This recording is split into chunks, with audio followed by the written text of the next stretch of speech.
warahmatullahi wabarakatuh. Baiklah, saya Feby Amelia dengan NIM 1930401012 akan mempresentasikan makalah kelompok 9 yaitu tentang risiko hukum.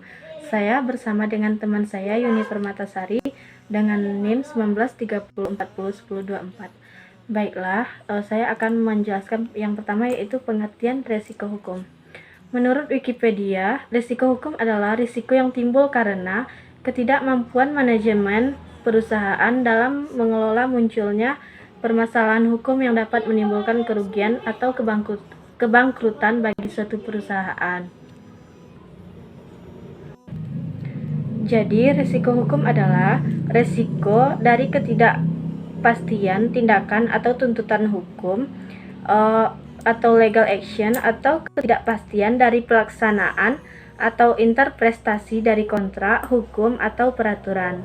Yaitu risiko hukum merupakan terkait dengan risiko bank yang menanggung kerugian sebagai akibat adanya tuntutan hukum, kelemahan dalam aspek legal atau yuridis. Di beberapa negara, risiko hukum disebabkan oleh posisi hukum yang kurang jelas, misalkan kepemilikan properti atau masalah kepailitan. Risiko hukum dari suatu negara umumnya berbeda dengan negara lainnya. Selanjutnya yaitu penerapan manajemen risiko. Tujuan utama manajemen risiko hukum adalah memastikan proses manajemen risiko dapat meminimalkan kemungkinan dampak negatif dari kelemahan aspek yuridis, ketiadaan dan atau perubahan peraturan perundang-undangan. Dalam kaitan dengan risiko hukum ini, hal-hal yang perlu diperhatikan adalah yang pertama yaitu keharusan memiliki kebijakan dan prosedur secara tertulis. Yang kedua yaitu keharusan melaksanakan prosedur analisis aspek hukum terhadap produk dan aktivitas baru. Selanjutnya yaitu keharusan memiliki satuan kerja yang berfungsi sebagai legal watch, tidak saja terhadap hukum positif, tetapi juga terhadap fatwa DSN dan ketentuan-ketentuan lainnya. Yang selanjutnya yaitu keharusan menilai dampak perubahan ketentuan atau peraturan terhadap risiko hukum. Yang selanjutnya keharusan untuk menerapkan sanksi secara konsisten. Dan yang terakhir yaitu keharusan untuk melakukan kajian secara berkala terhadap akad, kontrak, dan perjanjian-perjanjian bank dengan pihak lain. Assalamualaikum warahmatullahi wabarakatuh.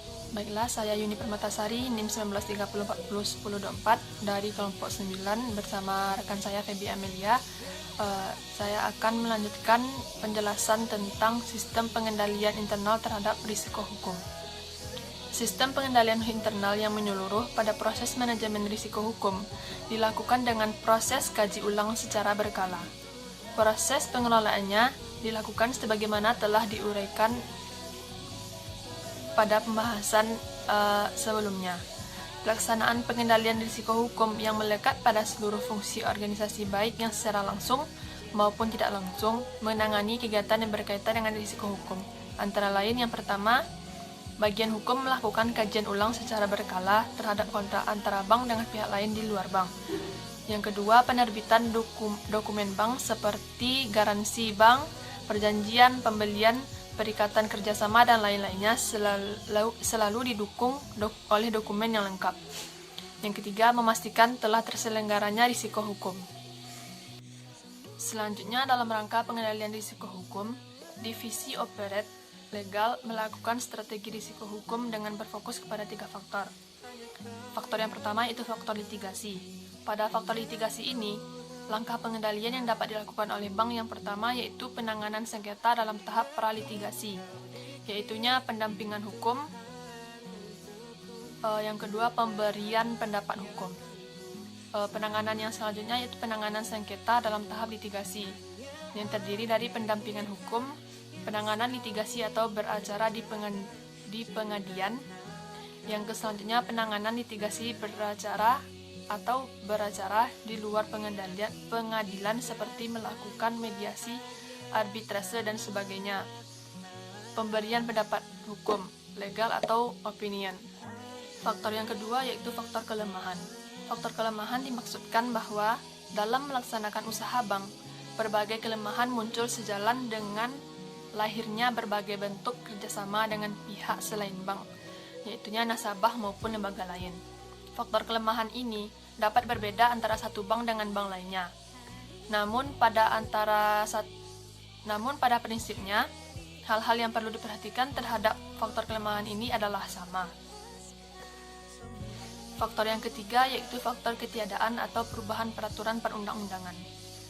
Pengendalian yang dapat dilakukan oleh bank terhadap faktor ini dapat dilakukan dengan yang pertama, melakukan identifikasi risiko hukum dan memberikan pendapat hukum atau usulan produk atau aktivitas baru bank sesuai kebijakan internal bank yang berlaku.